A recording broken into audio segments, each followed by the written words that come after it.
minutes.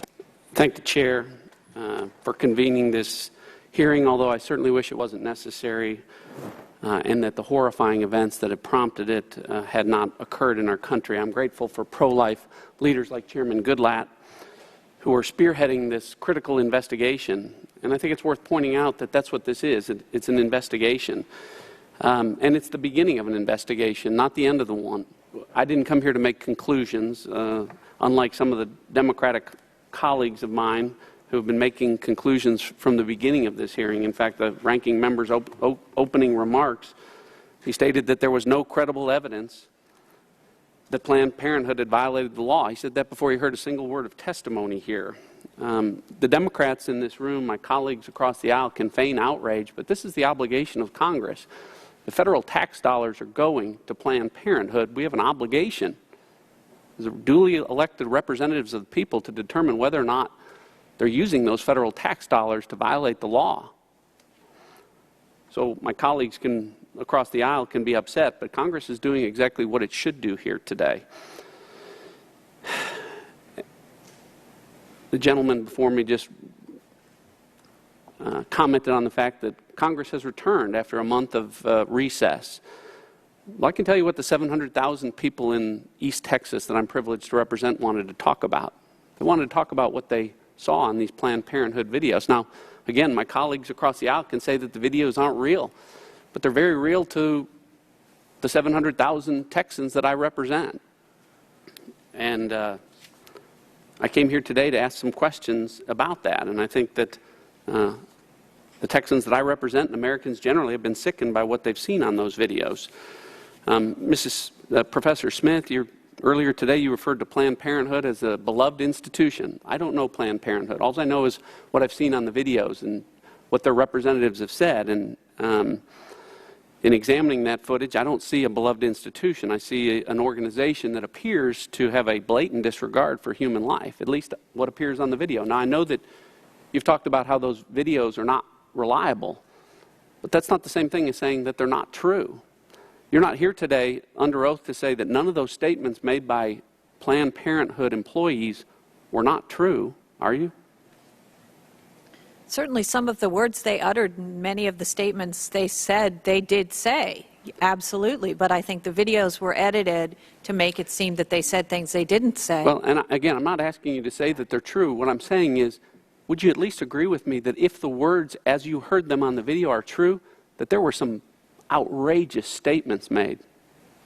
Well, we'd have to talk about which statements, I think. So. Okay, well, let's talk about some of those statements. Ms. O'Donnell said, and I'll quote it exactly, "This is the most gestated fetus and the closest thing to a baby that I've ever seen. And she taps the heart and it starts beating. I knew why that was happening. The nodes were still firing, and I don't know if that means it's technically dead or it's alive. It had a face. It wasn't completely torn up. Its nose was pronounced. It had eyelids. Since the fetus was so intact, she said, okay, well, this is a really good fetus, and it looks like we can procure a lot from it. We're going to procure a brain." I'm not asking you if that statement's true. I'm saying, if it is true, would you agree with me that that's outrageous and it raises questions about the legality of actions being taken at Planned Parenthood? I don't think it raises questions about the legality of the actions. I think what she's talking about is an abortion of a pre-viable fetus in ways that are distasteful to many of us. And I think the language is perhaps not sensitive to people and how they want to think about a fetus. We often equate fetus with baby. In fact, members of this committee have done so repeatedly today, and that makes us think about full-term gestated babies rather than fetuses in a very early stage of gestation, which is what she's talking about. So when you juxtapose those images in your mind, it becomes very distasteful. But when you're talking about a very early, undeveloped well, let me reclaim my time here. I understand we're going to disagree about you use the term fetus, I'll use the term baby. But that statement, as I read, doesn't give you reason to think that Congress should investigate whether or not that statement, if true, perhaps violated the partial birth ban or because there's the Born Alive law? There's nothing in that statement. Let me talk briefly about... Well, let me move on. You've told me that you don't agree with me. Okay. We're just going to have to agree to disagree. Have you But read something the law? earlier that you Because- said with Congressman Gowdy was that you'd be okay with defunding, Congress defunding Planned Parenthood if it made those same federal tax dollars available to other providers that were qualified to give health care to women in this country. If there was an institution that provided as high-quality care as Planned Parenthood does on a consistent basis... Well, that's not what you said earlier. Well, let me correct the record and be more clear about it. Yes, that's what I'm talking about. Okay. Is Well, so that did you know that there high-quality are 20 federally funded comprehensive care clinics for every one Planned Parenthood in this country? There are many community health centers. And are you aware that there are actually 13,000 federally qualified health care centers for women in this country?